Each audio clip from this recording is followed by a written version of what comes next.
Hey everyone, welcome to our deep dive into Malibu Express, the 1985 action-adventure flick that kicked off Andy Sidaris' Wild Bullets, Bombs, and Babes series. I'm Bria, and today we're unpacking this cult classic, where Private Eye Cody Abilene, played by Darby Hinton, fumbles his way through a case of espionage, Russian secrets, and blackmail, all while surrounded by a glamorous cast, including Sybil Danning and a slew of Playboy playmates. With its over-the-top charm and signature mix of bullets, bombs, and, well, babes, this film set the stage for Sidaris' iconic 12-movie run.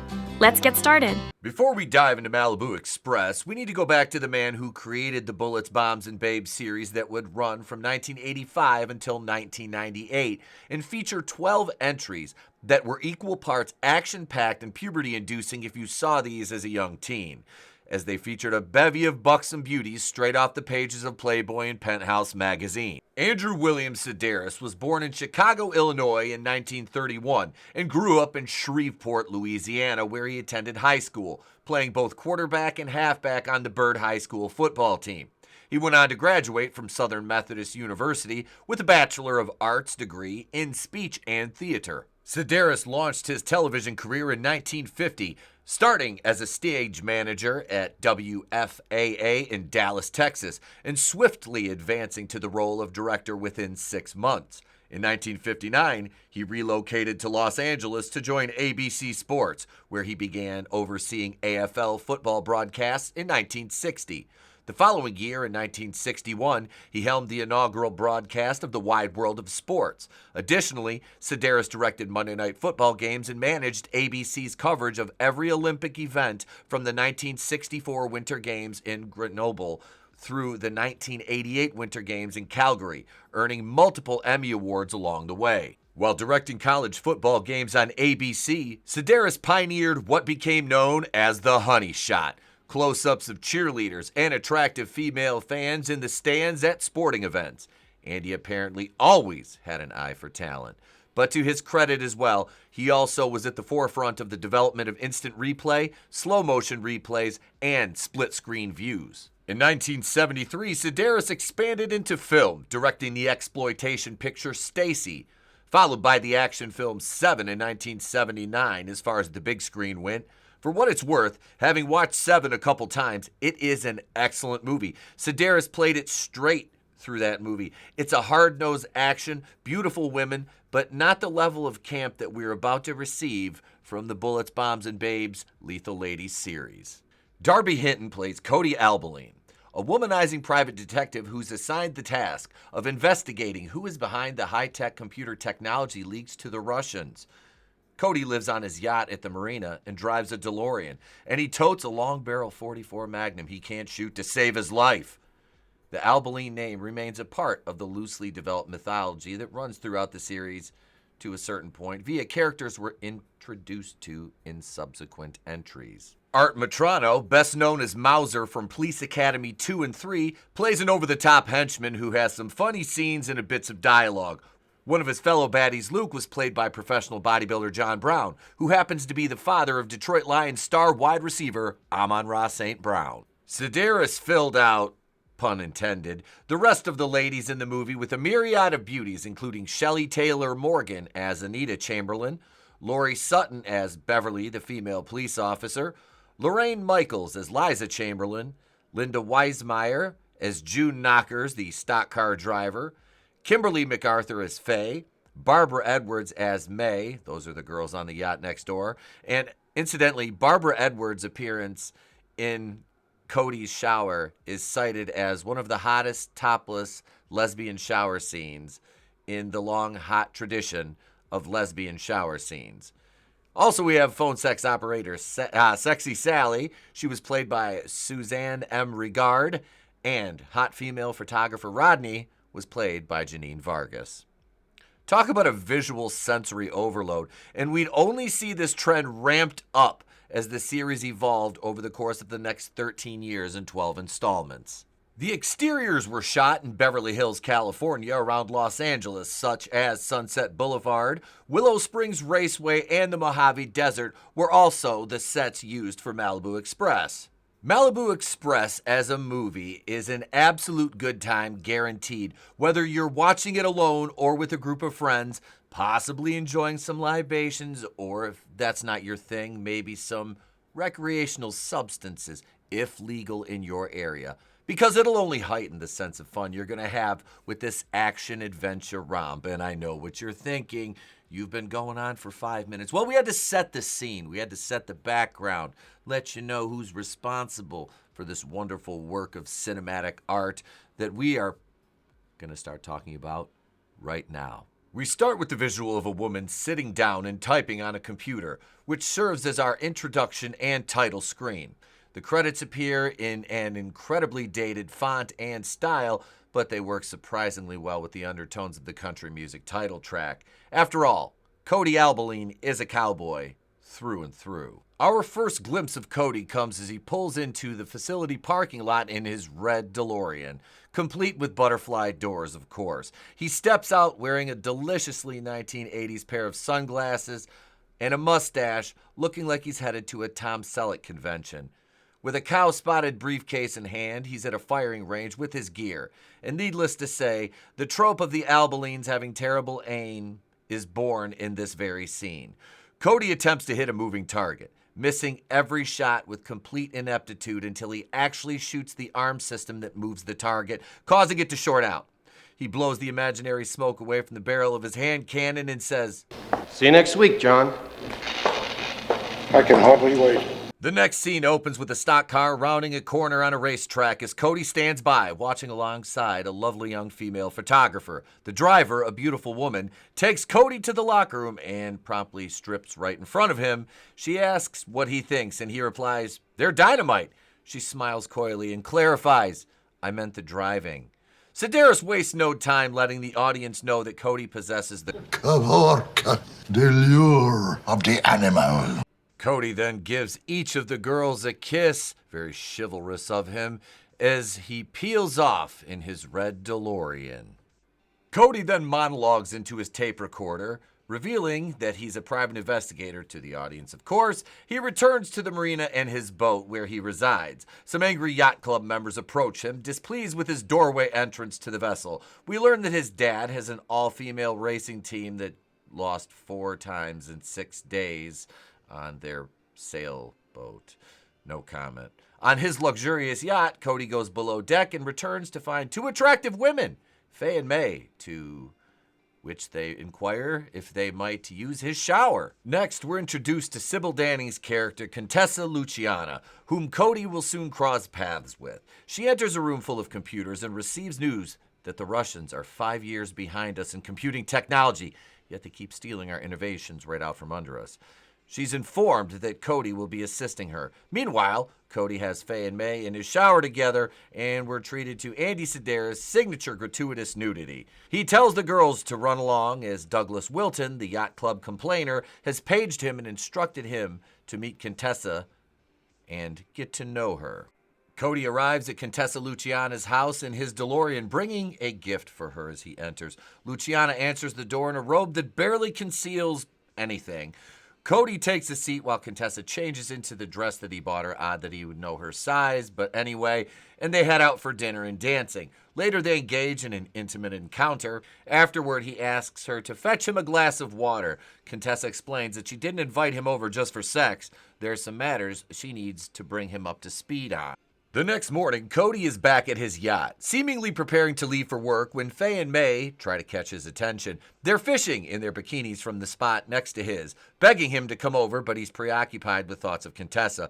Before he can respond, his rivals, the Buffington family, show up, eager to challenge Cody to a race. Cody recounts the history of the rivalry between the 2 families and how long it's been simmering. In the end, Cody's DeLorean is outpaced by a Pontiac Fiero, and the Buffingtons celebrate their victory. Cody pulls into a mechanic shop and trades his DeLorean for a Ford LTD before heading to Lady Lily Chamberlain's home in Bel Air. He's been invited to stay at the house for a few days while working on the Wilton case. The butler, Shane, is very rude to Cody, a detail that would become significant later. Lady Lillian Chamberlain instructs Shane to fetch Cody's bags, but he's preoccupied making out with Lillian's niece. We learn that Lady Lillian has a habit of using a bullhorn to locate people. That niece, Anita, is one involved with Shane. And Cody remarks that her husband, Stuart, seems a bit effeminate. Liza, another niece, asks Cody, Well, what do you usually make for dinner? Reservations. Very. Cody takes his leave and goes to meet another knockout blonde named Beverly. She's a female police officer. They head to the gym, where Cody spends most of his time staring at the attractive women. Meanwhile, two incredibly muscular meatheads on the other side of the gym start talking trash about him. Hey, that's not gonna fly at Planet Fitness, Buster. Cody then wonders what's happening back at the Chamberlain estate. We then cut back to Anita performing some kind of aerobics routine in a negligee with her breasts exposed. Have I mentioned Andy Sidaris was a god amongst men? Then we shift to Liza Chamberlain in the shower, where she's joined by the butler Shane, who essentially assaults her until she relents. What she doesn't notice is he set up a camera in the bathroom. He finishes, giggity, grabs the camera, and thanks her as he leaves. Only then does she get angry because she noticed the camera. Anita's husband, Stuart, watches Shane exit the bathroom, and Anita catches him peeping. Out by the pool, Cody's taking a dip and offers to help Liza with her crossword puzzle. Maid Marian brings out lunch, and she's an odd character. Cody offers Liza a ride to Palm Springs. Liza informs Cody that Anita is sleeping with Shane in the pool house, and we see that Shane is recording the encounter for blackmail purposes. On the ride to Palm Springs to meet Jonathan Harper with Liza, Cody questions her relationship with Harper and exactly how it is he sells his computers. We see Anita getting into the shower and Shane swapping out his lascivious recordings. Liza and Cody go to meet with Harper, and the goons from the gym show up and immediately start talking shit to Cody. Harper has his brood of baddies follow Cody and they pull him over. Cody manages to hit both of the muscle-bound idiots, but the third guy, Art Metrano, shoots up his car while forcing him to watch after Cody punched him and Art had a vest on under his shirt. Then they abandon him, stranded in the Mojave Desert. Cody eventually makes his way to a junkyard, naturally run into by a hot cow who immediately strips. They hook up and Cody leaves with a new car. Cody returns to the Chamberlain house and his monologue is humorous as he reflects, "That was a lousy trip to Palm Springs. I got my ass kicked, my loaner car was shot up, and I got raped. Well, at least it had a happy ending." Next, we're taken to a man getting a massage from a topless woman, because of course we are. And this is the bookie that Shane owes money to, and he's threatening Shane because he owes him 30 large. This explains why Shane has been collecting all these videos for blackmail purposes. Anita calls him a sleazeball, and he retaliates by calling her husband a derogatory term for a gay man. Then plays one of the tapes of them together and shows pictures of them in bed. Cody has been eavesdropping outside the window the entire time. Anita refuses to listen any longer. There's a party at the Chamberlain estate and Sybil Danning looks amazing as usual. Harper is discussing business with Lady Lillian and Liza listens. And Lillian hints that his interest extends beyond the financial realm. Maid Marian is being harassed by a pair of Harper's goons. The man Shane owes $30,000 to arrives because he runs the catering company. Shane calls the main house from the pool house, pretending to be Stuart's boyfriend, and tries to extort him once again. But Stuart refuses once more and hangs up. There's a brief moment before Shane hangs up the phone when he looks angry and he mutters, Faggot. Suddenly, the bookie gangster that Shane owes the money to bursts in. Unable to decide whether to hold Shane at gunpoint or knife point, he opts for both, slashing Shane's face in the process.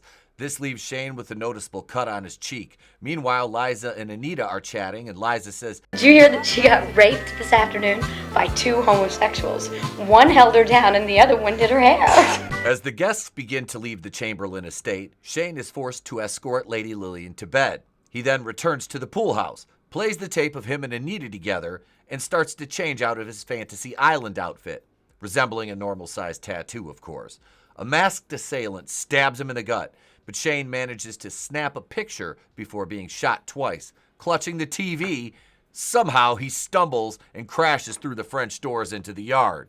Cody and Luciana are poolside, and they're kissing when Cody notices Shane's body in the grass. He tells Luciana to leave before the police arrive. Maid Marian is sneaking around the pool house and spots Anita inside talking to Cody, who caught her rifling through Shane's belongings. Cody finds marks that proves the drawer was forced open. Cody dials a 900 number and speaks with Sally, who's engaging in some risque phone conversation from the Chamberlain house. Cody takes the film to be developed, and his friend Beverly arrives with another detective, a stereotypical hard-boiled cop named Detective Arledge, a real tough egg. The developed pictures of Anita surface, and Lillian shames her for them. Meanwhile, Cody and Beverly head to the Chamberlain beach house to search for clues, but they end up hooking up instead. Cody shows Beverly the recording system installed in the house. They hide in the shower when one of the baddies arrives. Beverly shoots him after Cody misses, then takes down another outside after Cody misses again. Marion had tipped off Harper about Cody and Beverly's presence. Cody leaves to return to his boat while Beverly prepares to call the lieutenant. Cody runs into the Buffington family again after stopping off for peanut brittle candy bar. He's beaten in another race, but it's the Buffingtons' post-race taunt that proves the most humiliating, though it's unclear for whom. When Cody returns home, Harper's homies show up at the yacht, and this scene is hilarious. Faye and May are waiting for Cody. He shoots the fat guy in the ear, then chases him out. Luke comes in and tells the girls that he's pissed off and leaves, and no one gets any sleep that night. Beverly calls to inform Cody that they arrested Stuart Chamberlain. Cody mentions the film to her, and Beverly insists that she wants it. Faye and May enter, bringing Cody coffee and putting on a baton twirling show. Cody calls sex line Sally and asks her to connect him to June Knockers. This guy has a Charlie Sheen-like Rolodex, I swear. Finally, Cody gives in and takes Faye and May to Pound Town, where he's the mayor. Maid Marian tips off Harper that Beverly and Cody are heading to the racetrack, but they're closely tailed by Harper's three inept asshole goons. Cody manages to shake them, causing the henchmen to miss their exit. June is a bit displeased when Cody arrives with Beverly in tow. Together, they go to meet Rodney, the pretty brunette photographer from the beginning of the movie, to get her to develop the film. Harper's henchmen shoot at Beverly, and they hit her, but it's only a flesh wound. A chase ensues around the track, featuring a shootout where no one gets hit, kind of like G.I. Joe. The henchmen shoot a guy on a bike who's played by Christian Drew Sidaris, Andy's son. Cody and June jump into her race car and speed off. Harper's men strong-arm a helicopter pilot into chasing Cody and June. It's comical when one of the henchmen threatens the pilot, and John points out, "Who's gonna fly if you shoot him?" Meanwhile, June, frustrated that Cody won't smash while driving, starts taking her clothes off in the car. She remains completely oblivious to the helicopter until she suddenly notices it. The chopper flies ahead, landing on the highway to block Cody's escape. As they pass a Winnebago, they meet its driver, played by Andy Sidaris in his first cameo. The chopper lands and the henchmen disembark, but the pilot declares, "Screw this, I'm out." He bails. Cody runs over to the heavy-set henchman, triggering his hand grenade and killing him in the explosion. The two remaining meatheads pursue Cody and June through the desert. Cornered, June distracts them by, you guessed it, flashing her tits, giving Cody the chance to shoot John in the side with his .44 and hit the other henchman in the leg with the shotgun. Both survive their wounds. Cody and June then hitch a ride with Andy in his Winnebago after June flashes him too. Andy delivers his lines with gusto, clearly relishing the sight of her chesticles. Cody calls Beverly, who's at the doctor's office getting patched up, and he sends June along with her impressive assets to pick up some .44 Magnum hollow points before his next stop. Meanwhile, Harper is hosting a party, but playing the Anita and Shane sex tape on loop fails to impress Liza Chamberlain, who voices her disgust. Cody bursts in. Shortly afterward, Lieutenant Arledge and Beverly arrive. Cody hands over the photos, leading to the arrests of Harper and Liza. On the way to his boat, Cody is stopped by the Buffington family, and he accepts a challenge to race Bobo again, but this time, Cody has an ace up his sleeve. The race sequence is hilarious, as it's a Camaro versus a small Oldsmobile compact, which Cody presses a button to reveal a huge pair of pipes and quote-unquote boosters, which is an empty propane tank painted black and strapped into the back of the car. He leaves Buffington's enraged and stinging from defeat. Cody calls sex line Sally and confirms that she gets his guests set up on his boat, which is our final scene, where Cody reveals Liza is also in attendance, and he breaks down all the events of the movie that we didn't see in some extra scenes. Cody realized Contessa Luciana shot Shane because the killer was right-handed and Liza was left-handed. Contessa left a message for Cody. Cody, by the time you hear this, I'll be in Hawaii. I did leave you some obvious clues. At the Chamberlain house after the party, it was easy for me to give you a sleeping powder. Then I went downstairs to Shane's room and killed him. I disguised myself as Liza in case I was spotted. Shane took a picture of me before he died. I purposely pried open his drawer from the right side. Then I intentionally took the wrong camera. I counted on you to figure out that the person in the picture was not Liza. Shane was about to ruin the lives of people I love. He was also a traitor and a threat to our national defense. He was Jonathan Harper's courier to the Russians. I'm not just another pretty face. Of course you will keep it confidential that I work for the government, specifically Douglas Wilton. Douglas and I planned Shane's elimination.